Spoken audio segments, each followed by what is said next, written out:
সাতক্ষীরায় আশার সদস্যদের প্রাণী সম্পদ কার্যক্রমের উপর প্রশিক্ষণ কর্মশালা অনুষ্ঠিত হয়েছে। বিস্তারিত আব্দুল ওহাবের পাঠানো তথ্য ভিডিও চিত্রে। শুক্রবার সকাল 11টায় সাতক্ষীরা আল বারাকা শপিং সেন্টারের আশার সদস্যদের আধুনিক পদ্ধতিতে গাভী পালন বিষয়ে প্রশিক্ষণ কর্মশালা অনুষ্ঠিত হয়েছে। অনুষ্ঠানে সভাপতিত্ব করেন মোহাম্মদ সাইফুল ইসলাম, ডিস্ট্রিক্ট ম্যানেজার আশার। প্রধান অতিথি হিসেবে বক্তব্য রাখেন জেলা প্রাণী সম্পদ কর্মকর্তা বিষ্ণুপদ বিশ্বাস ও উপজেলা প্রাণী সম্পদ কর্মকর্তা বিন্দু।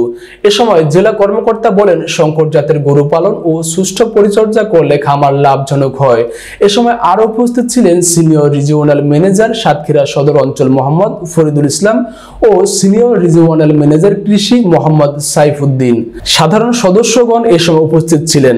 বক্তারা বলেন, পরিবেশ বান্ধব বায়োগ্যাস করলে খামারের পাশাপাশি অতিরিক্ত আয় করা সম্ভব। সবার গরু ভালো থাকবে। ভ্যাকসিন দেওয়ার পরে গরুর যদি কোনো রোগ যদি ধরেও একটা কথা জানি রাখবেন, ক্ষতির পরিমাণ কম হবে। সাতক্ষীরা জেলার উন্নয়নে আপনাদের অবদান রাখতে হবে।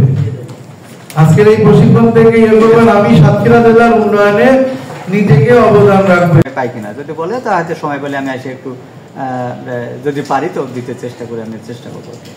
ওখানে কিন্তু আপনি ডাক্তারের শরণাপন্ন হবেন। আমাদের একটা কথা কিন্তু আপনার মনে করতে হবে যে রোগ বালাই হলে সাথে সাথে রেজিস্টার্ড ডাক্তার মানে পাশ করা ডাক্তার। আমাদের যে কথা, যেমন আমরা আগে বলতাম যে এমবিবিএস ডাক্তারের কাছে আপনারা যাবেন, তাই না? এখন আমরা বলি কি যে এমবিবিএস সহ আপনারা কার কাছে যাবেন, যে যার ডিগ্রি আছে, পোস্ট গ্রাজুয়েশন ডিগ্রি আছে, যেমন এফসিপিএস, এমডি নাকি